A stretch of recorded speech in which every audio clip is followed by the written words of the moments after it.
Inert और labile complexes क्या होते हैं और इनकी क्या सिग्निफिकेंस है। नमस्ते, मेरा नाम अमित दलाल है और इस लेक्चर में हम इन्हीं प्रश्नों के उत्तर खोजने की कोशिश करेंगे।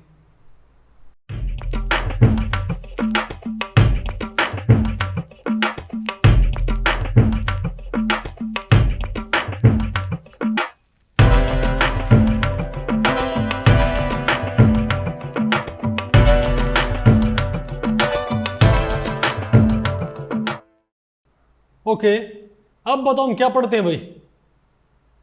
Inert and labile complexes. ठीक है, अब हम बात करेंगे भाई इनर्ट और लेबाइल कॉम्प्लेक्स क्या है।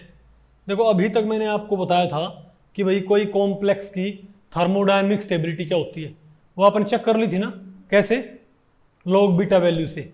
मैंने क्या बताया था आपको भाई कि अगर आपको 20 कॉम्प्लेक्सेस की थर्मोडायनेमिक स्टेबिलिटी आपने कंपेयर करनी है, या सिंपली क्या बोलते हैं उसको, स्टेबिलिटी, तो आप सिंपली क्या निकाल लो उनके लिए, इक्विलिब्रियम कांस्टेंट, उनकी फॉर्मेशन कांस्टेंट निकाल लो।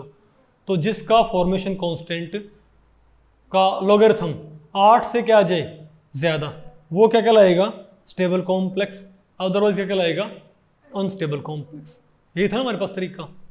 अब हमारे पास बताओ क्या है, बताओ। अब हमारे पास है काइनेटिक स्टेबिलिटी। क्या होती है हमारे पास? आपको अभी ये क्या बला होती है, ये बला ये होती है कि कई बार कोई कॉम्प्लेक्स थर्मोडायनेमिकली अनस्टेबल भी हो। क्या हो? जैसे आपको पता है N2 और H2 के मुकाबले अमोनिया ज़्यादा स्टेबल होता है। क्या नहीं है आपको? अरे भाई, H2 और O2 के मुकाबले वाटर क्या होता है, मोर स्टेबल नहीं होता क्या?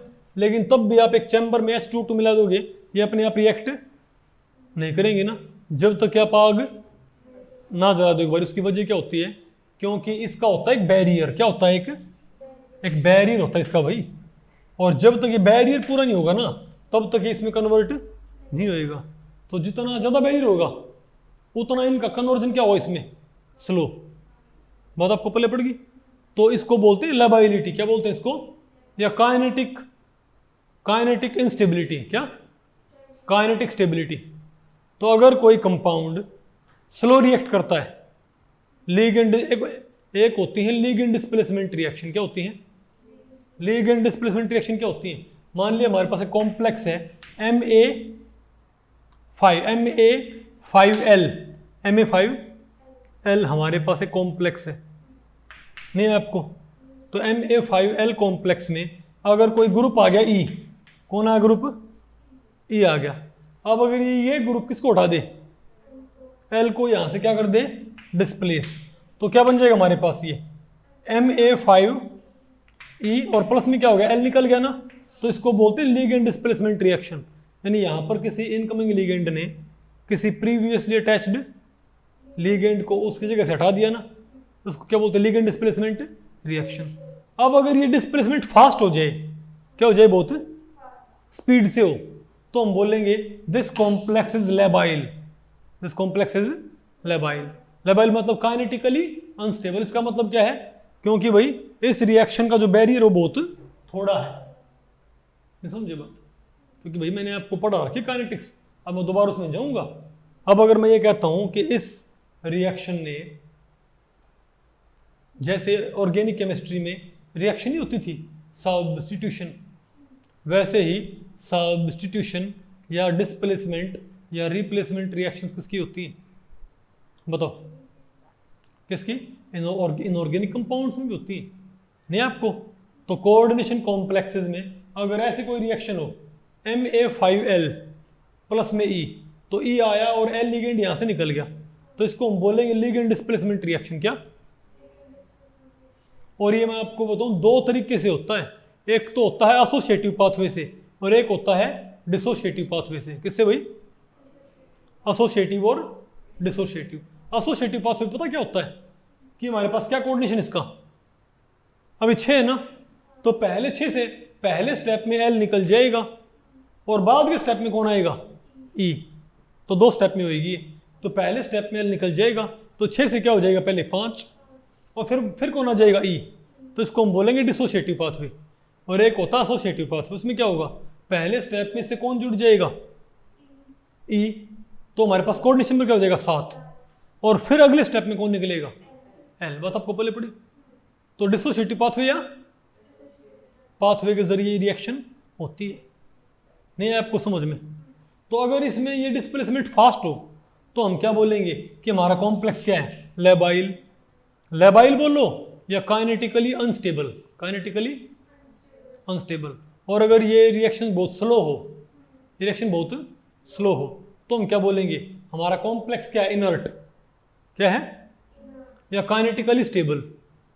तो काइनेटिकली स्टेबल कब होता है? अगर स्लो रिएक्शन हुई है तो आप ये बताओ, एक कॉम्प्लेक्स का तो मान लिया Ma5Le, Ma5Le का तो पाथवे ये है, और MB5L+E, तो इसमें भी EL को हटाता है, इसमें भी EL को हटाता है।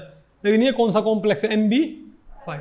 और इसका बैरियर ये, इसका पाथवे ये है, तो MB5L से MB5E बनना और Ma5L से Ma5E बनना। तो यहां पर बताओ लेबाइल कौन सा होगा? मोर लेबाइल बताओ। तो यहां पर फास्ट स्लो रिएक्शन कहां पर होगी? यहां पर। क्यों क्यों भाई? इसका बैरियर क्या है? ज्यादा बैरियर होएगा तो रिएक्शन क्या होगी? स्लो। बैरियर कम होएगा, रिएक्शन क्या होगी? फास्ट। भी सिंपल सी बात है। अगर कोई पहाड़ ऊंचा होगा, उसको क्रॉस करने में उसको पर आवर कम इंसान क्रॉस कर पाएंगे। कोई पहाड़ नीचा होगा, उसको पर आवर ज्यादा इंसान क्रॉस कर पाएंगे। बात आपको पल्ले पड़ेगी। तो इसको हम क्या बोलते हैं? Inertness and lability. नहीं है आपको? तो अगर कोई inorganic compound ligand displacement reaction fast show करता है तो क्या कहलाता है? लेबाइल कॉम्प्लेक्स या काइनेटिकली अनस्टेबल।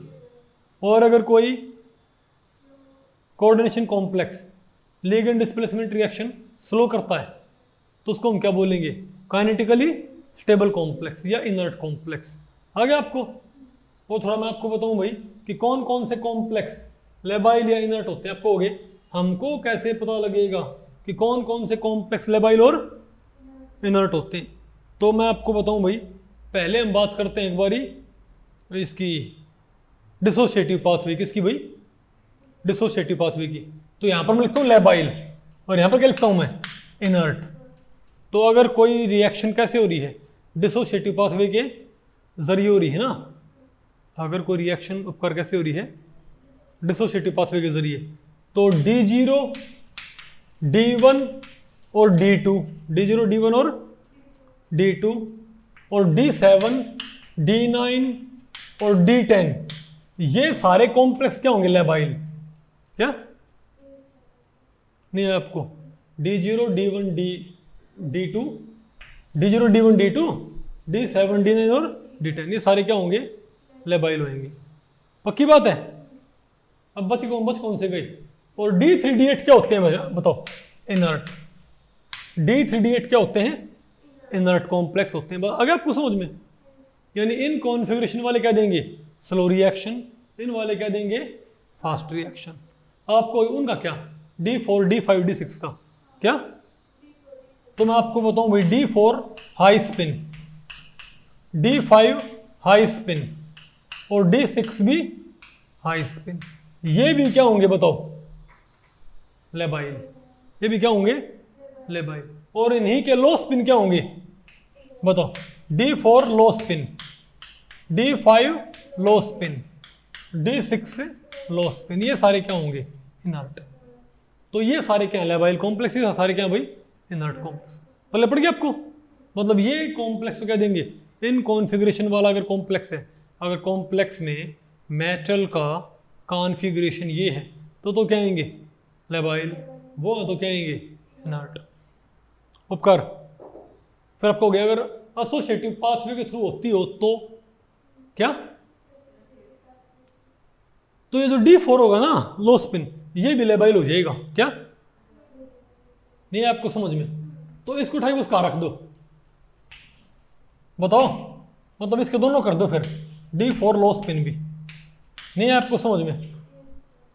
तो एसोसिएटिव डिसोसिएटिव में कौन था? D4 लो स्पिन यहाँ था। अब ये भी कहाँ पर आ जाएगा? यहाँ पर आ जाएगा। आगे आपको, तो मेरे ख्याल से आपको पता लग गया भाई कि लेबाइलिटी और इनर्टनेस क्या होती है। आसान है कि मुश्किल है? आपके लिए भाई बीएससी में तो भाई एमएससी में काफ़ी हायर लेवल पे आता है, आपका इतना हायर लेवल पे नहीं आता, आपको इतना पढ़ लिया काफ़ी आपके लिए। आगे आपको ये, तो भाई इस लेक्चर में इतना ही।